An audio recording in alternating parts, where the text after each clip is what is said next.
Good morning. How you doing today? I'm doing good. How are you? I'm a little tired. I'm a little down, a little sad, and I don't know why.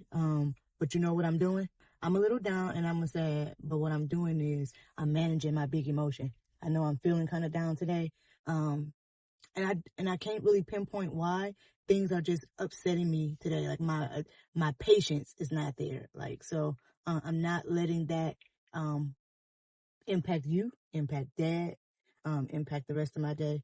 And I'm praying that God take that feeling away from me. So I'm literally managing my big emotion. And I can't even pinpoint exactly what it is because I don't feel angry. I kind of got some things on my mind that I feel some type of way about. But I'm taking control over that so it don't take control over me. Okay. Make sense? Mm-hmm. That's managing the emotion, which is what I'm teaching you about. I'm not perfect at that, but today I'm doing good at managing my big emotion, but my feeling is not happy, and it's not like angry, but I'm choosing joy. So I'm like, you know what? I'm gonna get in here and do morning talks, and we're gonna talk about insecurity because we got some stuff to talk about today. So I'm doing okay. How are you? Did I ask that? Good. Okay. How was your morning? It was alright. Mm-hmm. How was your? You said you didn't sleep so good last night, though. Not a great sleep. Not great sleep. Mm-hmm. Say maybe that's why I'm not feeling that best this morning. No, I got other things on my heart. That don't got nothing to do with you or dad. So I'm just praying about it. But yeah, I hope that your day go good. Then you just wait. Why didn't you get great sleep? Because I kept having dreams and then I kept getting woken up scared. Okay. Because dreams feel realistic, and for some reason I always have nightmares. Dreams can feel realistic sometimes. Sometimes you have to wake up and realize that that was just a dream. So I understand that. It's scary to do that because it feels like you're not even in a dream. Yeah. It's hard. And it's hard being woken up out of your sleep. That's just natural, tiresome on your body. So I'm gonna pray for your strength today because I know your physical strength might be down because you had broken sleep. But I'm glad that you're okay and recognize that them dreams were just dreams and nightmares. And I'm glad that you ended up coming in our room last night because you got. I was scared. Huh? I got scared. Yeah, and that's okay to feel like that. Thank God that you have parents who welcome you to come to their room when you feel like that. I gave up the bed and let you have it, didn't I? I went to the couch and let you have my side of the bed, and you and Dad stretched out in there. But I forgot that was in there. I wouldn't have left you by yourself. Oh. But the three of us wasn't gonna fit there. Mom got to stretch her legs out when she sleep. I'm a little woman, but I need a lot of space. But I'm glad that we had a chance to talk about how you was feeling and how you was doing. That's always important to Mom, not just to just jump right into a conversation like, okay, this the lesson. I do be needing to know what's going on in your life. Don't I ask you almost every day, how was school? What happened today? Anything fun happen? What's going on? These morning talks with Mom, I do them for a lot of reasons. One of the main reasons I do them, because we could talk. Because I know that unless we be, I'm going to use a big word here, unless we be intentional, that means we specifically make space to do something. Unless we be intentional about having time to talk, we might only just talk in passing. And I don't think that gives us enough time to really talk. Also, I need to teach you as much as I can about having a relationship with God. Because I know that that's the best thing for the entire rest of your life. Our spirituality affects every other part of our life. Mom and Dad are your spiritual guides immediately because God gave you to who? God gave me to you. To y'all. I mean, you don't. I was about to say God, but God decided that you were going. You could have had any other parents, and God picked us. So that tells me that God has given me authority to guide you. It's my job to. I'm responsible until you reach the age of accountability. So when I talk to you in the morning, I do that because it's time that I set aside to be intentional about pouring into your spiritual growth. Yes, ma'am. You could take that, you could leave it. Mom ain't gonna. It's a saying, and I say it's a saying. It's a phrase. Something people say to illustrate a point. You know how Jesus teaching parables? Mm-hmm. A phrase is something to illustrate a point. My daddy taught me this phrase a long time ago. The phrase says, you can lead a horse to water, but you can't make them drink. The phrase is true because you can pull a horse and take a horse to the water, but the horse is only going to drink when he's ready to drink. Yeah. You feel me? Yeah. That's the honest truth. That's the nature of a horse. The same with mom teaching you about God, about teaching you about Jesus. I can teach you everything. I can give you all the information. It's going to be up to Jackson to apply it to his life. But I'm going to keep making intentional time to teach you because I never know when or where you might have to apply something. You might talk to me about a problem at school, but you might not talk to me about a problem with a girlfriend when you get older because it might not be something you want to talk to mom about. I believe we'll always be best friends, but you're going to have boundaries with me too. The older you get, you started setting boundaries with me already. I can't be in the bathroom when you're using the bathroom. I don't give you a shower. You know, I can't even. You set a boundary that I can't even be in the room when you changing, even if you got shorts on, which is perfectly okay with me. What's comfortable for you is comfortable for me, you know? But as we get older, there's going to be more boundaries that you set because the older you get, the more of a man you become. Okay. There's going to be boundaries you have with dad, boundaries you have with me, because we're here to guide you until you get to a point to where you can step out on your own. I'm going to always be your mama, but I ain't going to always have authority over you. You're going to always have respect for me because I teach you that.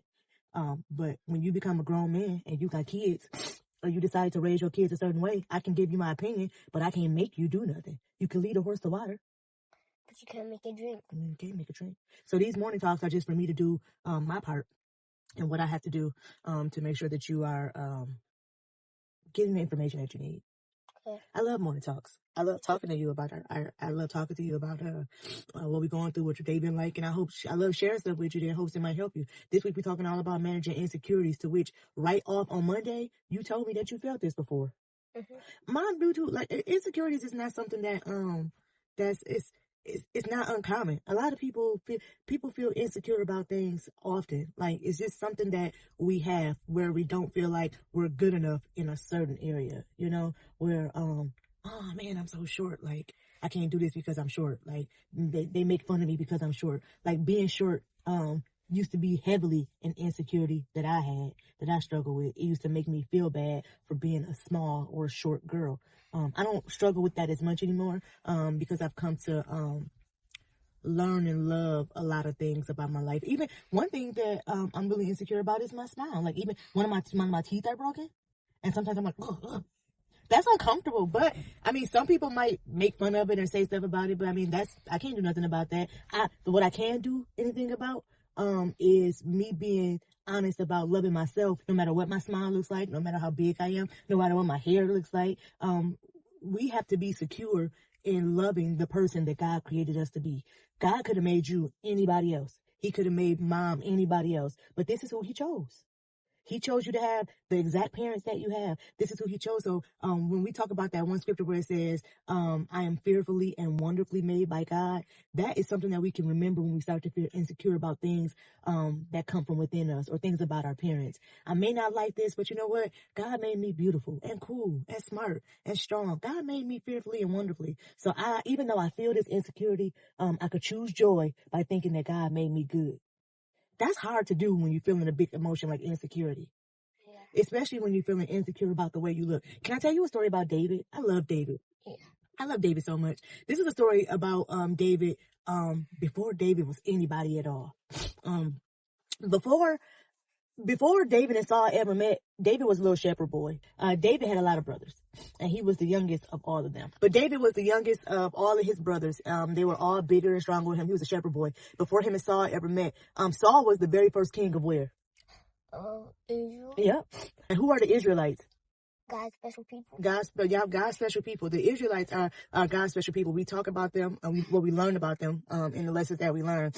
And Saul was their very, very, very, very first king.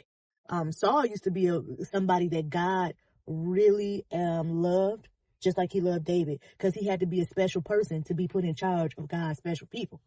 Would you say? But Saul started cutting up, man. Even before David came into the picture, Saul started doing things that he wasn't supposed to do. Like God would tell Saul to do something, and Saul would do things his way instead. So it started to present a problem for Saul because God couldn't trust him. So God telling Saul to do something one way, and he doing it a completely different way. So God was like, bro, Saul ain't. It's time for a new king of Israel. So the person who appointed Saul to be king of Israel, his name was Samuel.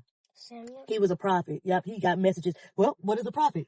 A prophet is a person that God gives special messages to. Yep, and then the prophet give the messages to the people. Yeah. Cool. So we on the same page. I want you to understand these things as we're going along in the Bible. I don't want it to be too overwhelming. Samuel, the prophet, ended up appointing Saul based on what God told to Samuel. He said, okay,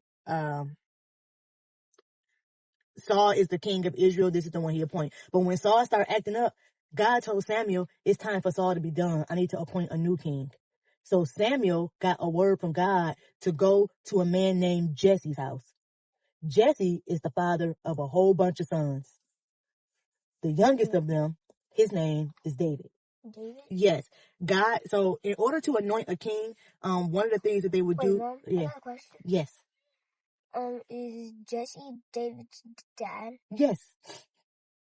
Okay. So one of the things that they did back in the day when they anointed the king, you know how mom sometimes when I pray for you, I use my blessed oil when and because I say it's like a prayer, it's a symbolization of a special prayer or a healing from God. You know how we have blessed oil at home? So they take this oil and they put it in this jar. And when God is going to anoint a new king, when they tip the jar over, if that was the king, the oil would flow. If the oil wouldn't flow unless it was the chosen and anointed one. So Samuel took this jar of oil, took this bottle of oil, and he went to Jesse's house. Jesse had all these big old sons. They looked like soldiers. They looked real kingly, like big guys, big tall guys, big muscular guys, like guys who you would want on the football team with you. You feel me? Yeah. So Jesse had all these big sons, and one by one they came in front of Samuel, and he tried to pour the oil, and guess what? What? It didn't flow. It didn't flow? No, the oil wouldn't pour out. So he was like, okay, wait a minute. God told me to come here because the next king was here. And he went through every single one of Samuel's sons, and the oil didn't flow. I mean, he went through every single one of Jesse's sons, and the oil didn't flow out. So then Samuel ended up saying, okay, Jesse, do you have any more kids? Jesse had forgot about David. You know where David was at? Where? Outside in the field with the sheep. He was little. He probably smelled like animals. He was out there probably with some grass in his hair. David probably got out there, probably got no shoes on, probably running up and down the street, tending to the sheep. He wasn't nobody special looking. He didn't look like his brothers. He wasn't big and strong. He wasn't none of that. They went and because they were having a big old party. Samuel said, we're not starting until David gets here. David comes in looking real small, maybe a little small like you. Maybe not with the best clothes on. Maybe not with the coolest shoes on. Maybe not.